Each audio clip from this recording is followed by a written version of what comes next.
ಬಾಂಗ್ಲಾ ಸ್ಥಿತಿಗೆ ಕಾರಣ ಬಹಳ ದೊಡ್ಡದಾದ ಕಾರಣ ಅಂತ ಅಲ್ಲ.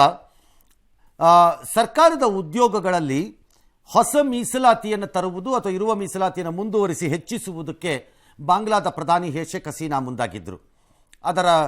ಅದರ ರೂಪುರೇಷೆ ಹೀಗಿತ್ತು. 1970-71 ಬಾಂಗ್ಲಾದೇಶದ ಸ್ವಾತಂತ್ರ್ಯ ಹೋರಾಟದಲ್ಲಿ ತೊಡಗಿಸಿಕೊಂಡಿದ್ದ ಸೇನೆಯ ಕುಟುಂಬದವರು ಮತ್ತು ಉಳಿದ ಸ್ವಾತಂತ್ರ್ಯ ಸೇನಾನಿಗಳು, ಸ್ವಾತಂತ್ರ್ಯ ಹೋರಾಟಗಾರರು, ಅವರೆಲ್ಲರಿಗೂ ಮಡಿದವರಿಗೆ ಮತ್ತು ಸ್ವಾತಂತ್ರ್ಯ ಸೇನಾನಿಗಳಿಗೆ, ಆ ಹೋರಾಟದಲ್ಲಿ ಇದ್ದವರಿಗೆಲ್ಲ ಅವರ ಕುಟುಂಬದವರಿಗೆ ಸರ್ಕಾರಿ ಉದ್ಯೋಗಗಳು ಮತ್ತು ಶೈಕ್ಷಣಿಕ ಸಂಸ್ಥೆಗಳಲ್ಲಿ ಮೀಸಲಾತಿಯನ್ನು ಕೊಡುವಂತಹ ಕೆಲಸ ಆಯಿತು. ಇದು ಅಲ್ಲಿಯ ಯುವಕರನ್ನು ಕೆರಳಿಸಿತ್ತು. ಕಾರಣ ಎಲ್ಲವೂ ಶೇಖ್ ಹಸೀನಾ ಅವರನ್ನು ಬೆಂಬಲಿಸುವ ಅವಾಮಿ ಲೀಗ್ ಪಕ್ಷ ಏನಿದೆ ಅದರ ಬೆಂಬಲಿಗರಿಗೂ ಮತ್ತು ಆಕೆಯನ್ನು ಉಗೆ ಎಂದು ಪೂಜಿಸುವಂತಹವರಿಗೆ ಮಾತ್ರ ಇದು ಲಾಭದಾಯಕ. ನಮ್ಮ ಪರಿಸ್ಥಿತಿ ವಿಕೋಪಕ್ಕೆ ಹೋಗ್ತಾ ಇದೆ ಎನ್ನುವುದು ಈ ಯುವಕರ ಆರಂಭಿಕ ಪ್ರತಿಭಟನೆ. ಆದರೆ ಎಲ್ಲರೂ ಹೇಳ್ತಾ ಇರೋದು ಅದಕ್ಕಿಂತ ದೊಡ್ಡದಾಗಿ ಇತ್ತೀಚೆಗೆ ಬೆಲೆಗಳು ತುಂಬ ಜಾಸ್ತಿ ಆಗೋಗಿತ್ತು, ಸಮಸ್ಯೆಗಳು ಜಾಸ್ತಿ ಆಗಿತ್ತು ಬಾಂಗ್ಲಾದೇಶದಲ್ಲಿ. ಹಾಗಾಗಿ ಅದೆಲ್ಲ ಜನಗಳಿಗೆ ಸೇರ್ಕೊಂಡ್ಬಿಟ್ಟಿತ್ತು.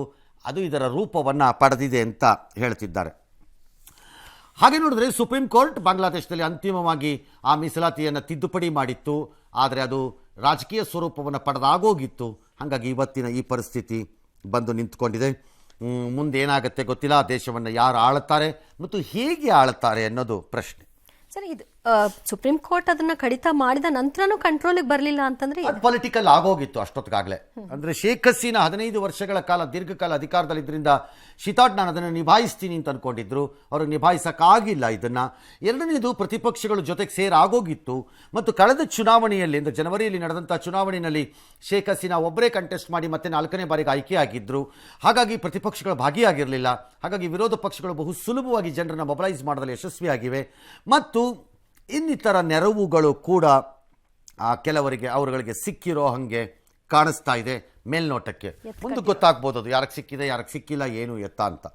That's how it is. ನೋಡೋಣ. ಈಗ ಮಿಲಿಟರಿ ಆಡಳಿತ ಬಂದಿರೋದ್ರಿಂದ ಏನಾಗಬಹುದು ಅಂತ ಸರ್? ಅಲ್ಲಿ